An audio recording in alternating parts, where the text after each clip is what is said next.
considering cataract surgery and want to make the right choice for something as precious as your vision?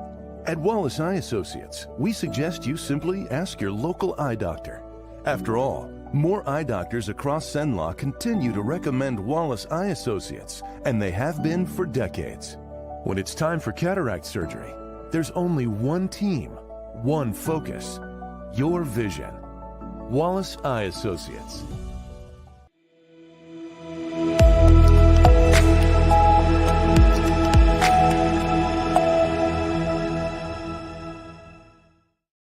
And good evening, folks. Welcome back to another edition.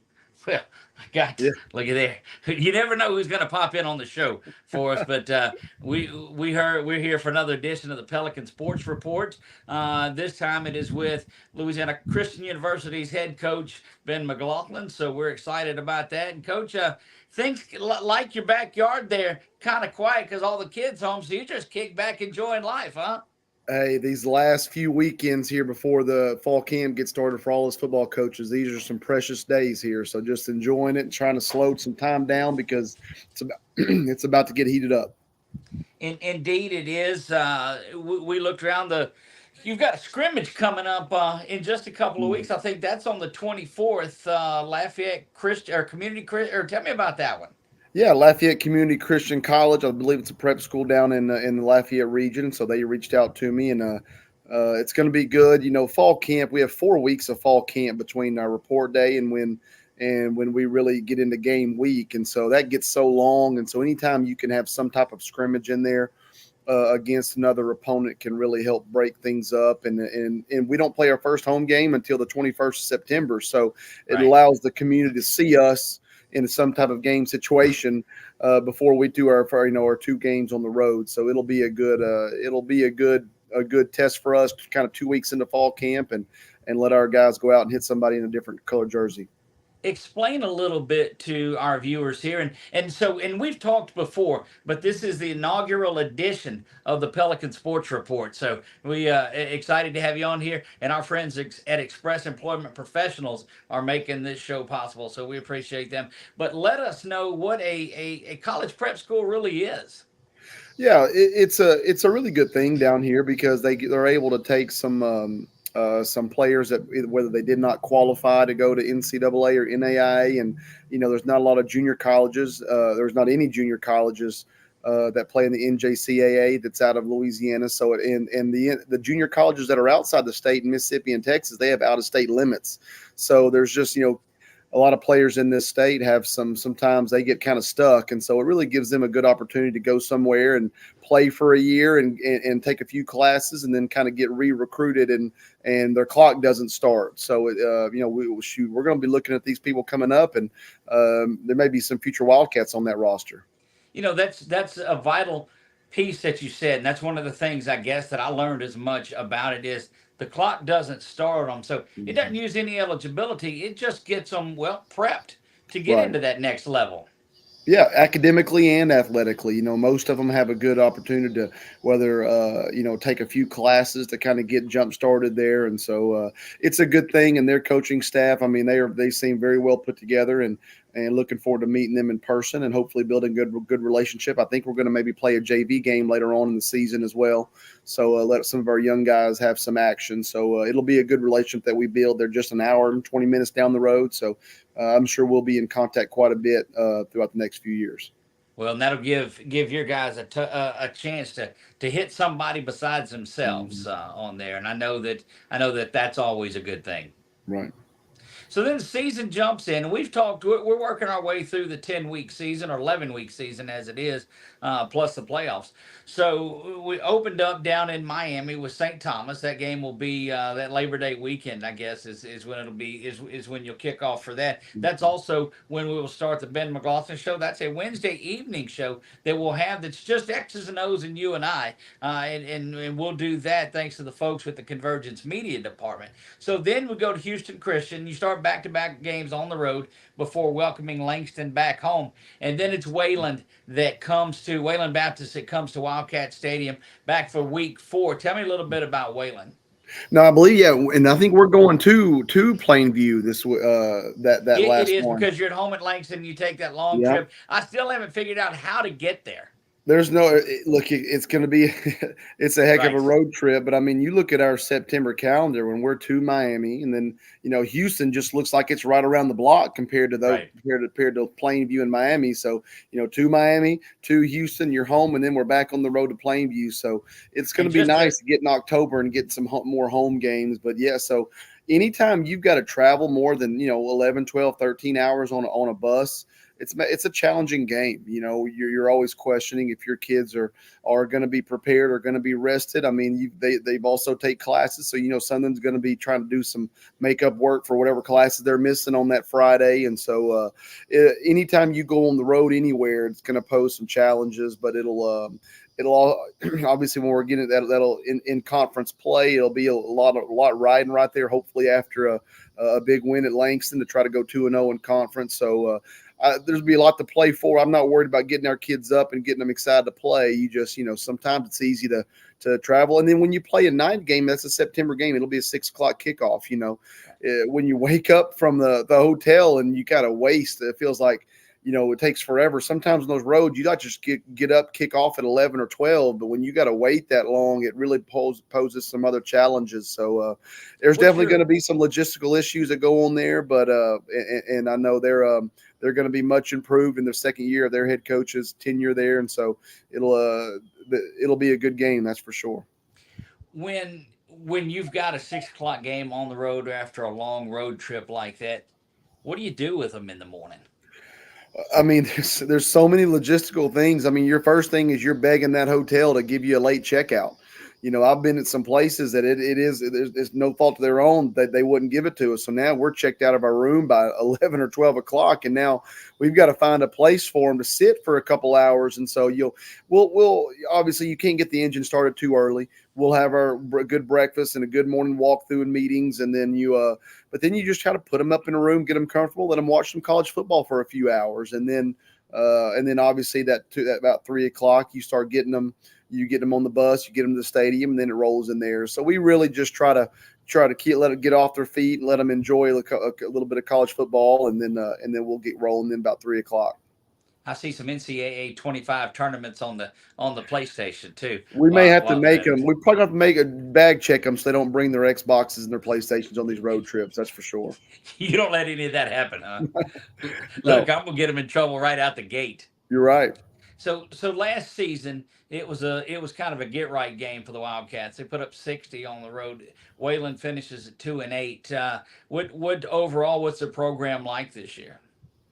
No, I mean, Wayland Baptist, like I said, that was their head coach's first year. Anytime, and here I'm going in my first year. Anytime I did it at Buckeye our first year. Anytime you go in and take over a program, I mean, there's so many things that you're trying to get the way you want to get it before you even worry about X's and O's. And so they were obviously very much improved last year, and you can see that when you watch the film from the last few years. And so they're going to take another big step. Anytime you get continuity in a program and going into year two, they're going to be so much better. And so you can pretty much throw out the scores and what happened in games. And anytime you try to score watch, I mean, you've got to go also and look at game flow. And, sometimes it can be a really tight game, then just one onside kick or one turnover, and it flips it. It makes the score look ugly. But, when you're in the middle of that game, that was a tight fought game for a lot of times. So it's so hard to go and just score watch, but you just know they're going to be improved. They're going to be on their home field. They're going to be ready to play, and we're going to have to match that energy. Well, we saw a guy that you coached with for a few years over at Alexandria, and Coach Thomas Bachman, and he would tell they were a game that may lose by 20 points or so at the end of it, one that would get away in what was a close game. He said, "Well, we're not in this to keep it close. We're trying to win the game, and if that gives up a score and things get out of hand, so be it." Right. No, at the end of the day, a win's a win, a loss is a loss. And so those games can swing both ways, and nobody gives you points for close losses. You do everything. You swing for the fences when you go out there in every single drive. And that's, when Wayland Baptist gets behind last year, they were doing the same thing. And so, Right. Credit to them. So no, yeah, you can erase all that stuff that happened. Don't look at any of the scores. It's going to be a dogfight. Well, I was looking in the record books and did not see a column for moral victories. So we do understand it's wins and losses, and that's all that it is. So week 5 rolls around, and you guys back home for the second time in the first half of the season against a very, very tough opponent year in and year out, and that's OPS, I guess the Aggies of Mm-hmm. Oklahoma Panhandle in that one. And so, and that was, to quote our man Ernie Lott, that was a slobber knocker last year. Yeah, the way the schedule flipped, it's been weird. The last 2 seasons, they actually traveled way up there to OPSU 2 years in a row. So we finally don't have to make that trip, and they've got to come on down here. And so, look, it's been the three. I think we're 2-1 against them. We won a close game in the very first year in 21, and then in 22. Lost, and then last year they had the lead in the fourth quarter. It was a 17-16 lead, and LCU had to use a 99-yard drive to take that lead. And then they end up, like we said just a minute ago, we end up getting one more touchdown at the very end. But I mean, we were losing in the fourth quarter there, so don't look at that score and think it was a 12-point victory. No, we were, OPSU had a chance to win that game in the fourth quarter, and we were very fortunate to come out of that thing with the win. So they're a very good opponent. They are year in and year out a good football program, and their head coach is going into his second year as well. And so, as you know, in that year 2 is, they always say with football teams, the biggest improvement happens between week 1 and week 2. Overall from a head coach standpoint, that improvement that the team takes from that first full year to that second one. So they're going to be much better. He's got a full recruiting cycle underneath him and a good offseason underneath him, and so it's going to be good. I'm just so glad that they're coming down here, because that road trip up there to play them in that northwest Oklahoma area, it can be daunting. So hopefully get them down here in this humid area. Maybe they can run into an alligator or something, and we can kind of jump on them early. There you go. A couple of things that I'll take out of that. One was that you don't look at it as they won the game last year or they did this. This is your first year, but everything you talk about is we in this. And that's what I think people don't understand they get out of a Ben McLaughlin when he's coaching a team. Especially your alma mater is this is we, and it's never been anything but we with you and LCU. Right. Look, I was obviously fortunate to, I was coaching high school football last year. And so, what was I doing every Saturday? Yeah, I was sitting home game planning, looking ahead, but the LCU game was going to be on the TV. And so that place is my home. And so, no, I've lived vicariously through Coach Maddox and these guys, and a lot of friends. Coach Giardina was with him for quite a few years. I mean, some of my really good friends have been on this staff. And so, that's and now I'm looking in the eyes. We just had our 3-week summer session. They just went home for about 10 or 11 days here before we'll report back. But the guys that won that game, a lot of those guys are sitting in that room that we're coaching right now. So it definitely is a we. For me, it's a we because of the program and the institution, but also because a lot of those guys that were in that game and won that game, they're going to help us win a lot of games this year too. So it's and that we're very fortunate for that. So your time, and that's just so good. Your time up in there, you coached up, I guess, further up in Oklahoma than that a little earlier in your career too, didn't you? How far were you from where this is? Well, the state of Oklahoma, stretching from east to west, is pretty long. So I was in the northeast corner, and this one is in the northwest corner. Go look at a map and see where they are. It's a long ways over there in that Hence that the panhandle part. But here's the deal, we're at a junior college, and Panhandle State has always been NAIA, and so very similar to Langston. I mean, we have 2 schools in Oklahoma that's in our conference, and they're both NAIA. At NEO, we're very familiar. I mean, we had so many kids, you talk about bounce backs and Division I FBS programs that send us players that didn't qualify. Well, sometimes when they come to us, if, in the junior college game, those guys still may get lost. And now we've got a kid here that was a 3 or 4-star player at a high school that maybe took him a semester too long to graduate or whatever, and he doesn't have a home or he didn't qualify out of junior college. Where did he go? He found a lot of homes at Langston and at Panhandle State. So I know that those guys up there, you got the Kansas junior colleges right above them. You got the Texas junior colleges below them. You got NEO right there. So I bet if you looked at their roster, they're going to have quite a few players that played really high level junior college football, and they make their way there. So, I'm very familiar with that program and that state, and I know what kind of talent they're bringing in. Obviously, they're going to bring in some great high school talent as well, but they're definitely that junior college plug that they have up there is going to be something that always helps them. My assistant getting a little aggravated over there tonight. It happens, yeah, sometimes. That's right. So you talked about the talent that comes out of Oklahoma, and this is a Chuck moment. Chuck's back in the studio with us, so we're not going to bring him in. We're going to keep him muted. But the talent that comes out of Oklahoma, yours truly was born in Oklahoma, so right. And I don't know where it was. I think it's just above the Texas line in Lawton is where it was. There's an Air Force base there, so that's where that was. Lawton area has a lot of talent there. I mean, I guarantee you look at Langston, they're going to have some people from Lawton, and there's about 3 or 4 good schools in that area. So a lot of talent comes out of that area, including yourself. I don't know, but hopefully they're a lot more talented. Coach, I appreciate you spending time with us tonight. Looking forward to a great season. We've made it through 5 weeks of the year. When we talk next week, we'll talk week 6 and we'll talk week 7. Well, the season's halfway over. How about that? Hey, it's good to be 5-0.